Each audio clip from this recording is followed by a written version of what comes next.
Assalamualaikum warahmatullahi wabarakatuh. Bismillah, alhamdulillah. Wassalatu wassalamu ala rasulillah wa ala alihi wa sahbihi wa man wala wa la hawla wa la quwwata illa billah. Amma ba'du. Rabbi shrah li sadri wa yassir li amri wahlul 'uqdatam min lisani yafqahu qawli. Nawaitu ta'allum wa ta'lim bi tadhkur wa tasdir wan naf'a wal intifa' wal ifadata wal istifadata wal hasa 'ala tamassuk بكتاب الله وسنة رسول الله والدعاء إلى الهدى والدلالة على الخير ابتغاء وجه الله ومرضاته وثواب قدره سبحانه وتعالى. Alhamdulillah, insyaallah kita akan membahas dalam sesi kali ini kita akan mempelajari tentang konsepsi-konsepsi dasar berkaitan dengan fi'il. Kalau kemarin kita sudah membahas tentang konsepsi-konsepsi dasar yang berkaitan dengan isim, maka sekarang kita akan membahas konsepsi-konsepsi dasar yang kaitannya justru dengan fi'il. Ya. Ada 3 konsepsi yang perlu dibahas terkait dengan fi'il, yaitu konsepsi yang pertama, ma'lum majhul, yang kedua, lazim dan muta'addi, dan yang ketiga adalah pengaruh jenis adat pada fi'il. Kita mulai dengan pembahasan konsepsi yang pertama pada fi'il, yaitu ma'lum dan majhul. Ma'lum dan majhul. Pada bab awal buku ini telah dijelaskan secara singkat tentang fi'il ma'lum dan fi'il majhul. Singkat. Awal-awal sekali sudah dijelaskan secara singkat. Nah, pembahasan fi'il ma'lum dan fi'il majhul pada bab awal buku ini berbeda dengan pembahasan konsepsi maklum majhul pada bab ini, meski terkait secara pembahasan. Ya, meski secara pembahasan. Nah, kalau pembahasan yang dulu itu terkait dengan makna, nah kalau sekarang justru terkait dengan bentukannya, yaitu bagaimana cara membentuk fi'il majhul. Nah, bagaimana cara memodifikasi menjadi fi'il majhul. Kalau kemarin berkaitan dengan maknanya, ya, yaitu dengan pasif dan aktifnya, kalau sekarang berkaitan dengan bagaimana cara membentuknya, bentukan katanya, bentukan hurufnya, bentukan harokatnya.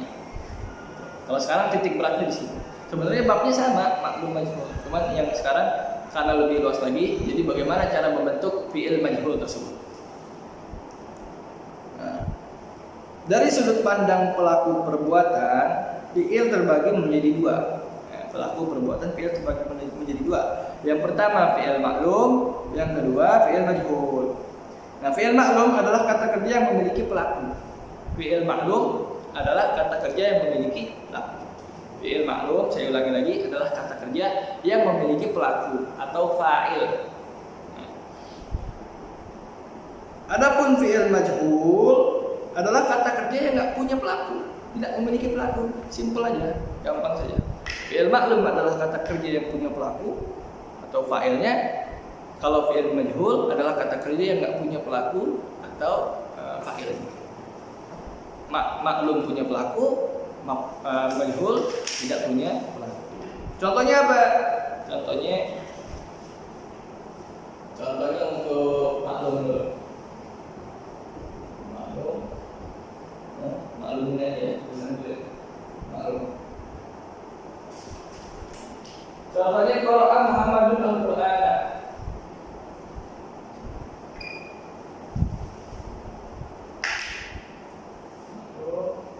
Qara'a Muhammadun al-Qur'ana.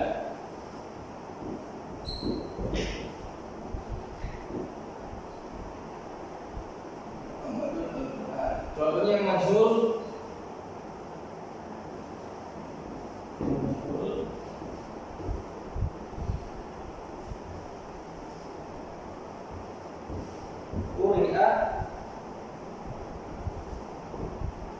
Quri'al Qur'an.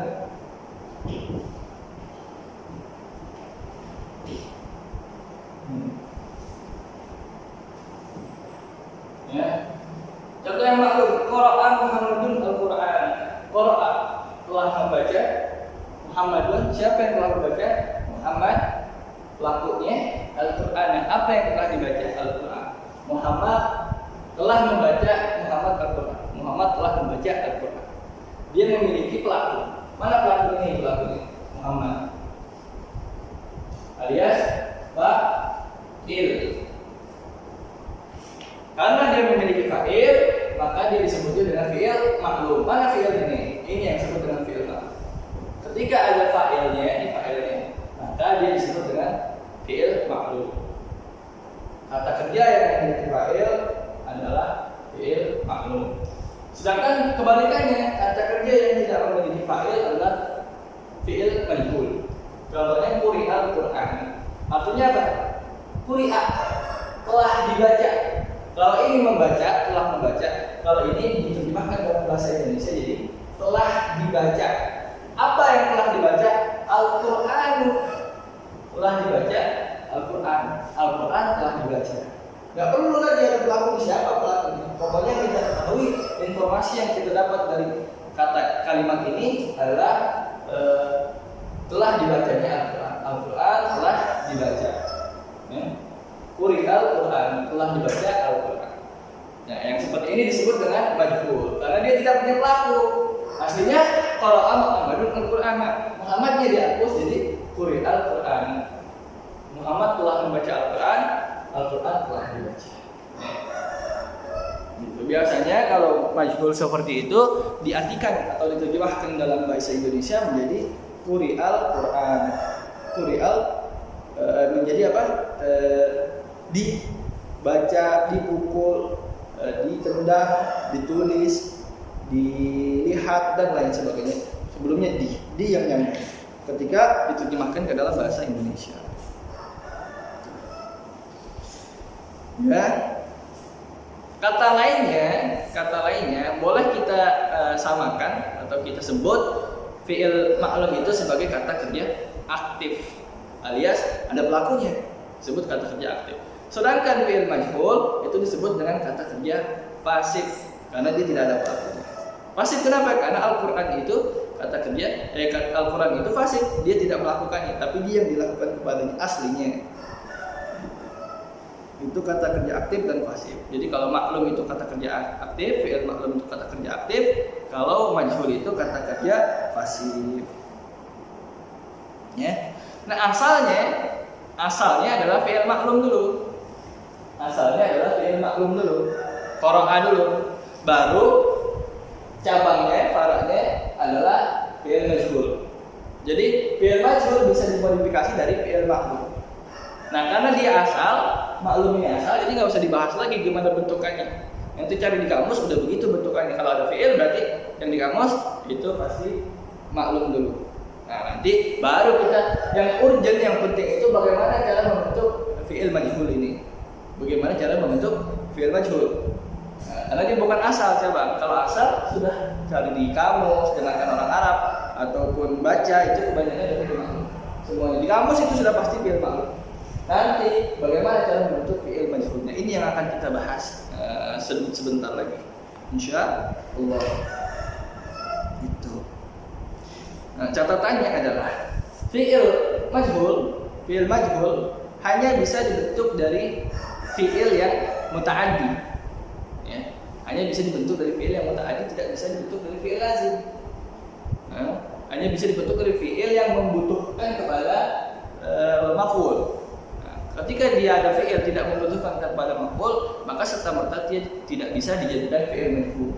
Ya, tidak bisa dijadikan fi'il majhul. Ya, artinya fi'il lazim tidak bisa dijadikan dengan fi'il majhul. Hanya fi'il yang muta'addi saja. Itu. Ini prolognya berdasarkan tinjauan waktu, fi'il ada 3 macam, yaitu fi'il madhi, fi'il mudhari, dan fi'il amr. Nah, yang bisa dijadikan kepada fi'il majhul hanya fi'il madhi dan mudhari saja. Fi'il amr tidak bisa dijadikan majhul, maklum saja. Nah, Allahumma shalli ala sayyidina Muhammad, maka kita akan membahas keduanya itu, yaitu fi'il madhi dan fi'il amr. Bagaimana cara membentuk fi'il madhi dan fi'il amr fi'il madhi dan fi'il mudhari yang maklum ini menjadi fi'il madhi dan fi'il mudhari yang majhul. Bagaimana? Kita mulai dari yang pertama, yaitu cara membentuk fi'il madhi yang majhul. Cara membentuk fi'il majhul dari fi'il madhi. Bagaimana caranya? Mari kita simak bersama-sama. Cara membuat fi'il majhul dari fi'il madhi mudah saja. Mudah saja. Ya ini sebagai berikut. Yang pertama, nih dengarkan dan saya catatkan.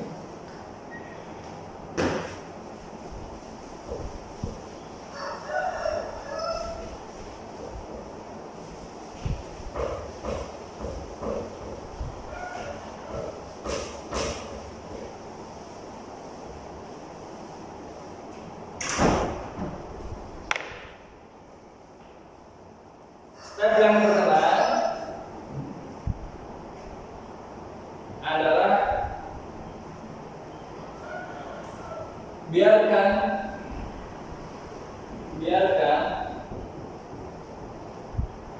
harokat huruf yang paling akhir, harokat huruf akhir, biarin aja kalau tidak baik. Biarkan harokat huruf paling akhir. Jadi yang harokat huruf terakhir harus di otak atik. Lalu cara step yang kedua, kasrohkan huruf yang terletak sebelum akhir. Kasrohkan huruf sebelum akhir. Sebelum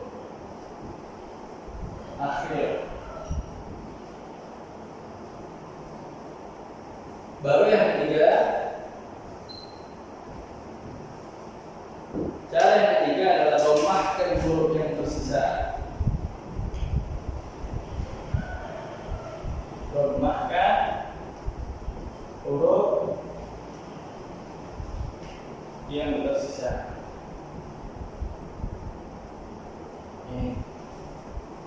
Dhammahkan huruf yang tersisa. Kalau dalam matan dunia sebutkan dumma awal dua usul pada akhir. Cuma lebih tepatnya seperti ini. Biarkan harokat huruf yang akhirnya,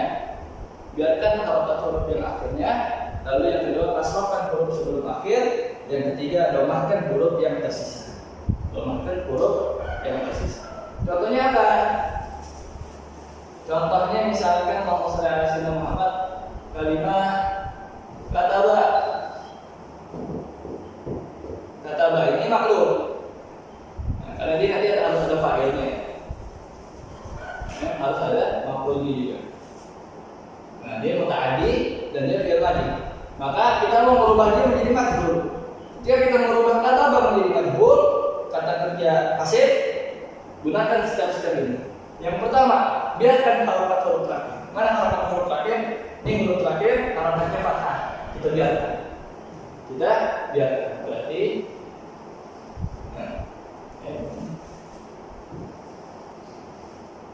biarkan harokat huruf terakhir, berarti tetapkan di dalam fathahnya. Lalu langkah yang kedua, kasrohkan huruf sebelum akhir. Mana huruf sebelum akhir? Nih, tak ya. Tak adalah huruf sebelum akhir. Diapakan dia? Kasrohkan huruf sebelum akhir. Tadinya dia fathah, kita ubah menjadi kasroh karena dia huruf yang sebelum terakhir. Lalu langkah yang terakhir apa?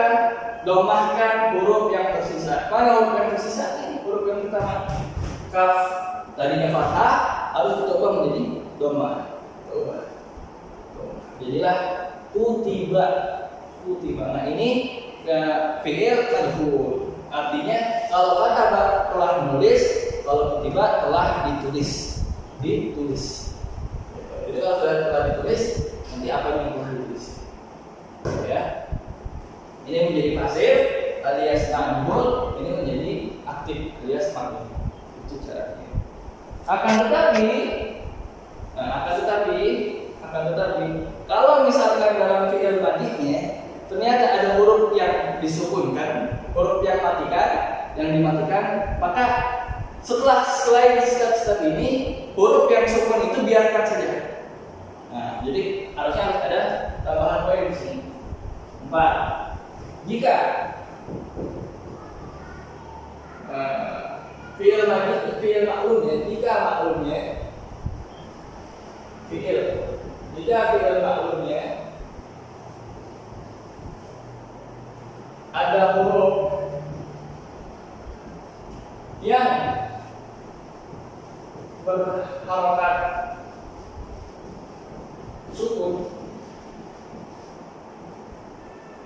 maka biarkan saja.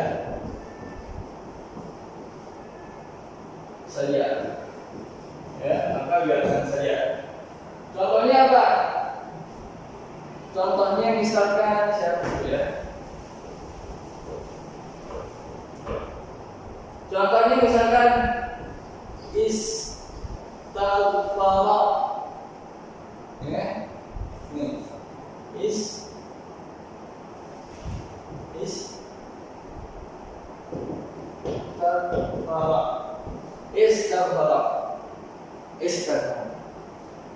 Kita lakukan step yang 3 kali awal. Apa? Yang pertama, biarkan harakat istighfar artinya memohon ampun, telah memohon ampun ya. Telah memohon ampun. Oke, kita lakukan step yang pertama, biarkan harakat huruf akhir. Mana harakat huruf akhir? Ini huruf akhir from. Kita biarkan dia dalam keadaan apa? Suratnya. Biarkan harakat yang terakhir yaitu fathah roknya. Lalu yang kedua, kasrohkan huruf sebelum akhir. Mana huruf sebelum akhir? Nih, fa. Tadinya fathah, kita kasrohkan. Lalu apa? Domahkan huruf yang tersisa. Kita lihat huruf yang tersisa. Huruf yang tersisa ada 1, 2, 3, dan 4. Ada 4 huruf. Tapi kita combine step ketiga dengan step keempat. Jika maklumnya, fi'il maklumnya ada huruf yang berharokat sukun, maka biarkan saja. Mana harokat sukun? 1, 2, 3. Ini saya kasih harokat kasroh karena dia hamzahnya hamzah wasal. Alif dia. Aslinya kalau nyambung mati juga. Maka ini harokat sukun atau apa yang bisa harokat sukun dibiarkan saja. Atau mati dibiarkan saja. Dibiarkan saja. Berarti mana yang hidup? Nih, sita nih. Hanya sita saja. Jadi kita apakan? Kita domah ke huruf yang tak ini. Huruf yang tersisa berarti tak ini. Yang sukun kita diamkan. Ini untuk menyesuaikan domahnya kita domahkan juga. Jadi ustub fira. Ingat itu dia step-step bagaimana cara membentuk fi'il madi yang maklum menjadi majhul. Fi'il madi yang maklum menjadi majhul. Itu. Barangkali demikian dulu pembahasan kita kali ini. Insyaallah besok akan kita lanjutkan lagi sisanya bagaimana cara membentuk majhul dari fi'il madi yang maklum, karena ada beberapa catatan yang belum disampaikan, yaitu bagaimana kalau misalkan dalam pembentukannya ada huruf illat di sini. Nanti penanganannya pasti berbeda, tidak sama seperti ini. Insyaallah itu akan kita bahas di sesi selanjutnya. Barangkali sekian dulu pertemuan kita kali ini dalam kajian kita nahwu dan sharaf di dalam pembahasan majhul dan maklum dan majhul. Insyaallah tugasnya adalah mencari 20 fi'il yang maklum, ngacak dari mana saja yang dicari di Allahumma shalli ala Muhammad di kamus, cari di kamus fi'il yang maklum, lalu ente ubah menjadi fi'il majhul dengan step-step yang sudah disampaikan tadi. 20 kata saja, 20 kalimat saja. 20 mufradat yang dicari di kamus, yang maklum pasti ketemu yang maklum, baru cari nanti baru ente ubah menjadi yang majhul. Dan sertakan dari ke-20 kalimat itu 5 contoh katanya, 5 contoh kalimat atau 5 contoh jumlah. Sertakan ada jumlahnya. Misalkan dari kataba, jadi kutiba. Kataba yang ketemu di kamus kata kataba, lalu ente ubah menjadi majhulnya kutiba, lalu ente jadikan kalimat dari kutiba itu, atau ente jadikan jumlah dari kalimat kutiba itu, dari mufradat kutiba itu. Jadi kenapa? Contohnya misalkan kutibat darsu. Pelajaran telah ditulis, dan lain sebagainya. 5 saja untuk jumlahnya atau kalimatnya, dan 20 untuk katanya yang berubah menjadi majhul. Itu dia tugasnya untuk kali ini. Mudah-mudahan apa yang disampaikan, apa yang didengar ada manfaatnya. Hakadha minni billahi taufiq wal hidayah. Wassalamualaikum warahmatullahi wabarakatuh.